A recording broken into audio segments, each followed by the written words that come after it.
Matot-Masei, Shlishi. Mikra Rav starts off a lot of sheep and cattle. They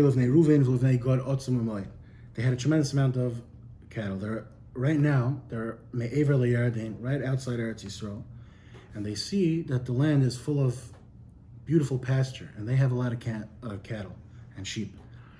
I was looking around the Mefarshim why Ruvain and Gad specifically had more sheep than everyone else. The only thing I found was a shach, very interesting. He says that Ruvain ben Leah, he found Dudan, flowers that helped induce pregnancy. So his descendants, Shevet Ruvain, also had these flowers, and they gave them and they spread them amongst their sheep.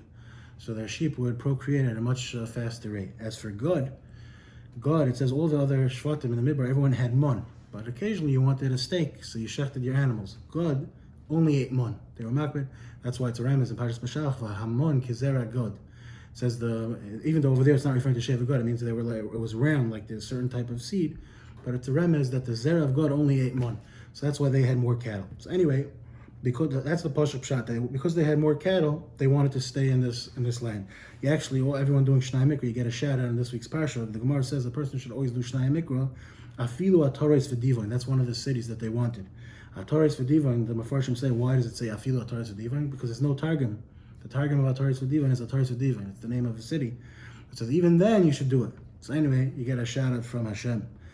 So Moshe was afraid that he remembered 40 years earlier what happened by the Meraglim. The Meraglim they caused the big Chalisha Sadas that didn't want to go into Eretz Yisrael, and Ruvain and Gad, they were the two strongest, the other two strongest Shvatim, and now they plan on not going to war with the rest of the Klal Yisrael, so Moshe got very upset. He was faulted for getting upset, and the Sfarim say that Ruvain and Gad, besides having a lot of cattle, there was a certain L'Shem Shemayim in it also. They actually put it into the words of Mikra Rav, we translate to mean they had a lot of sheep, but the Sfarim say Mikra Rav is like in the Mishnah in Pirkei Avos, it says Asei lecha Rav uknei lecha chaver, that they had such a kinyan in their Rav, Rabbeinu Moshe, and they knew he wasn't going to go into Eretz Yisrael with them, and he was going to be buried in Evel Yad, and they wanted to be close to him, and that's why they wanted to stay there. So anyway, it says that Moshe had a descendant who ended up being Ovid, the Pesel Micha, because he called him a Tarbas Anashim Chatan. But anyway, so when they said they wanted to stay there, so Moshe Rabbeinu said, everyone's